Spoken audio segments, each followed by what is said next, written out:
Now let's go into group retirement. It should be fairly easy once you've gone to the individual retirement planning. And here we are expected to apply technical knowledge and skills to advise business entities on insurance and group retirement benefits. And that is Unit Standard 242619. Let's jump in.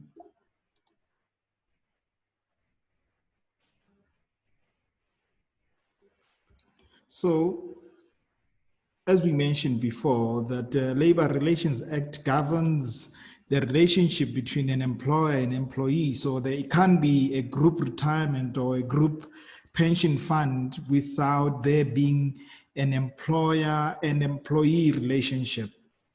Number two is that there must be a joint contribution, and that joint contribution will then, go to the max of 27.5% or a maximum of 350,000 per annum that can be deductible. You can contribute as much as you want, but that which is deductible is only a max of 27.5% or 350,000, whichever you reach quicker or first will be the one that is applicable.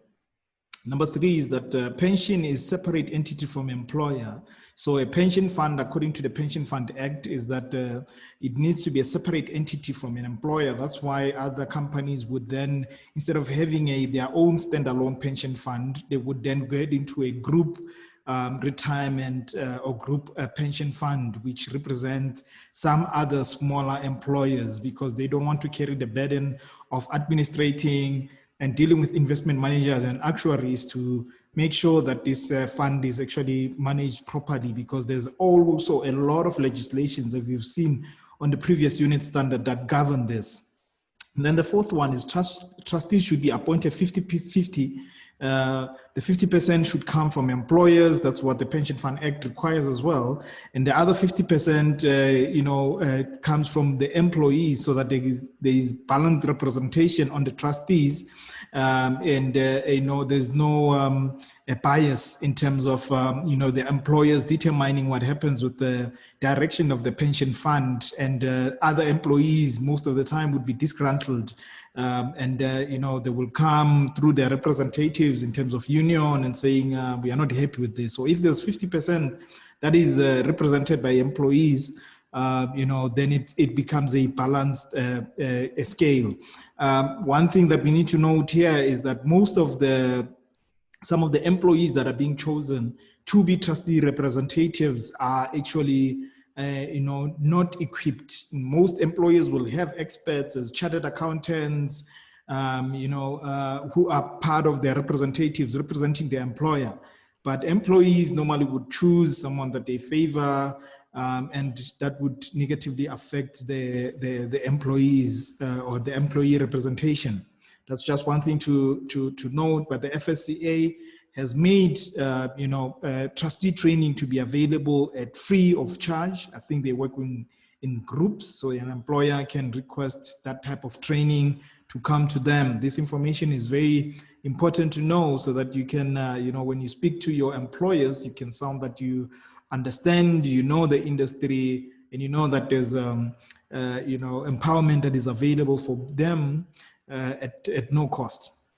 The main benefit is retirement fund, but can also include death and disability cover. So when you start recommending the benefits, to a group or an employer, you need to then also say there's complementary solutions that they can also take that might assist, or that might be of good benefit for the beneficiaries or for the members, and that could be death, disability, life, dread disease, cover, and other ones.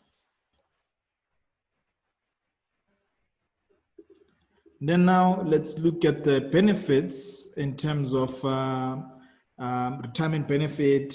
They obviously paid when a member retires, the same way as a pension, traditional pension that we spoke about. Death benefit paid out if a member dies before retirement, any age, that will be determined as well. When did they pass on, the structure of the pension fund. A withdrawal benefit paid out if the member resigns or is dismissed. So those are the rules that are being determined by the trustees to make sure that everyone, is covered fairly and for all the possible circumstances that might be that might occur. So now let's look at the research and and discuss socioeconomic and political issues affecting retirement per industry or sector. And these are some of the examples that I've put out there. I mean, I think your formative assessment would require you to pick up some for yourselves. For instance, the government wants to force retirement savings groups to invest in SOEs, that's something that is out there. The government employees pension fund being the biggest, I think, in Africa is now considered that money that is sitting there should go out and to bail out SOEs. The Public Investment Corporation is worth over 2 trillion, for instance. That's the one that is managing largely the government employees pension fund. So those are some of the politics happening there. Pension fund reform, no more provident fund. In fact, the president now in 2021 in January signed a declaration that they will be proceeding with a pension fund reform, and there will be changes into the amount of money that can be accessed by provident funds. There was a lot of pushback a couple of years ago, especially from unions, but things are slowly changing. So that are some of the changes that one must look out for. Besides tax-efficient retirement savings through pension or provident funds, employees can also get life and disability cover at a significantly reduced cost. And this comes from a bargaining power that they have. If they are bargaining, for instance, they are representing 300 employees, then they can get reduced costs, sometimes at a saving of 20% or to 30%. If you were to take a retirement product on your own, there could be a huge difference in terms of fees that are being paid. So that's one benefit that pension or group funds can look at.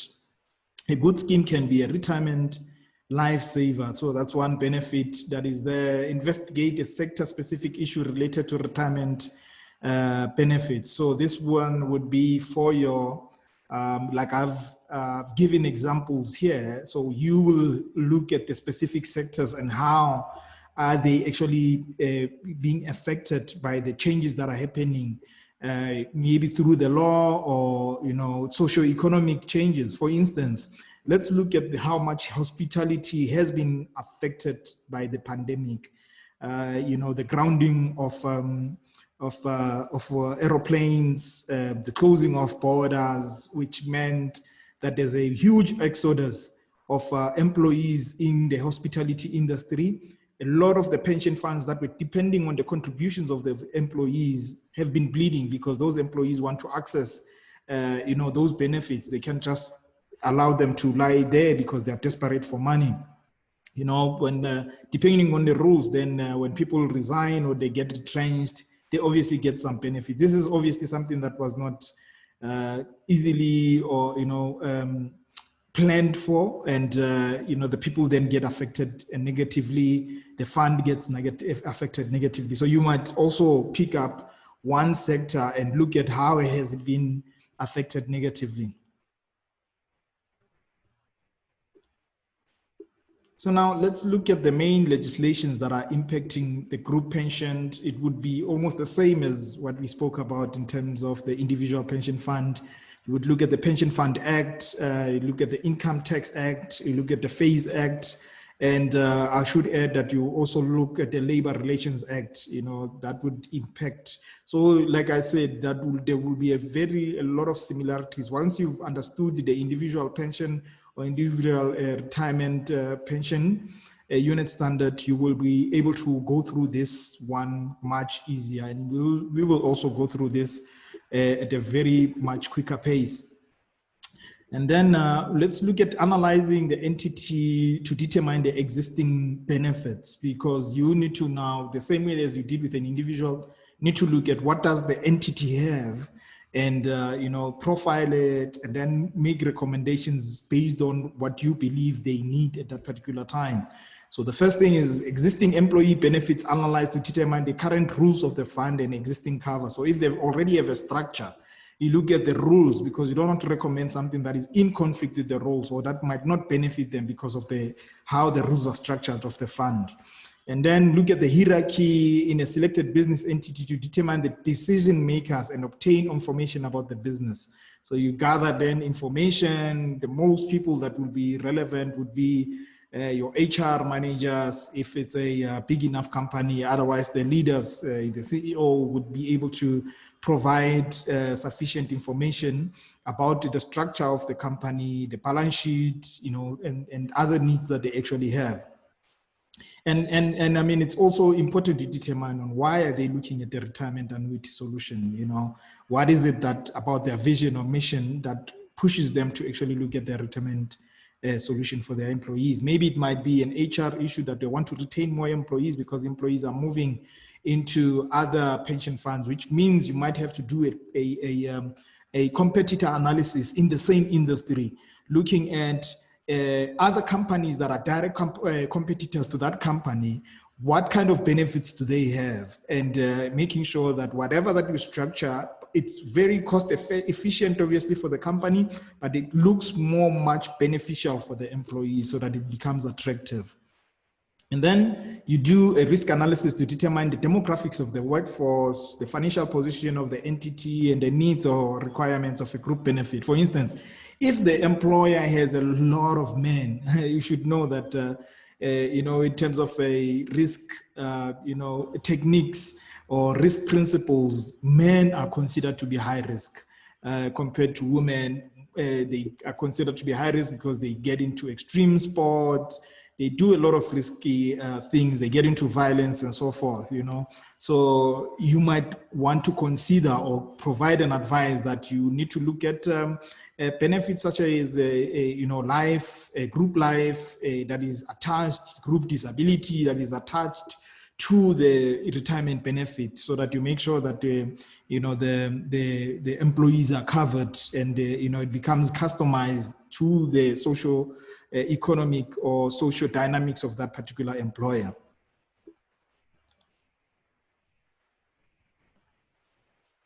So we would look then into page 13 to 14 as a group exercise. Make sure that you have partnered with someone in your group as a group exercise, and look at page 13 and 14 as a group exercise that will prepare you very well for your actual assignment to discuss each demographics of ABC motors, how would affect insurance and group retirement benefits planning and design. So let's look at that as part of your assignment on this one. Then let's look at the purpose to propose appropriate benefit structures for a business entity. You need the following. You need to investigate company or industry, which we've already spoken to about. You need to compare one company to another, which we've already spoken about. This is just an emphasis. Compare a company to an industry. So you would say, in the industry, what are the benefits that are out there, and compared to this particular company as well. So you gather that data and you are able to project it to the employer that your benefits are way below the industry average, and your benefits compared to your competitors are way below or way higher. Maybe there might be some cost benefits there. So those are some part of the analysis that you can actually do in helping to structure, a solution for a particular entity. Then let's look at an interesting portion that we've already spoken about, and which comes very much relevant into group, benefit, retirement benefit. We've got defined benefit versus defined contribution. Defined benefit being a plan that guarantees a certain payout after retirement according to a fixed formula. They'll say the actuarial formula, which usually depends on the member's salary and the number of years membership of the plan also. In a defined contribution plan, the payout is dependent upon the amount of money contributed and the performance of the investment vehicles utilized. So the defined contribution is more risky because it then dependent on the market and is obviously not guaranteeing anything. But on the upside is that if the market performs better, then the individual also benefits from that.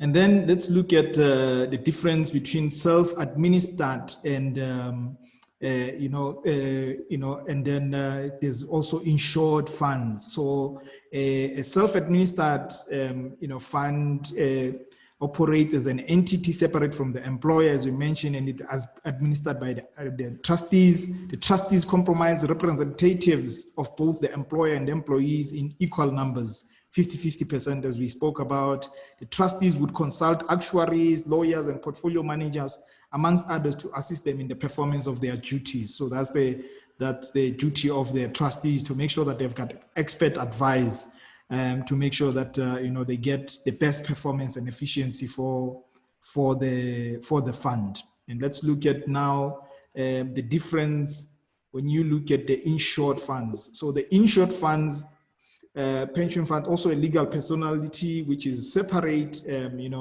and has appointed trustees. Normally, these retirement annuities of trustees. If a group takes that retirement fund from an insured fund, then they might know the trustees that are actually responsible for that.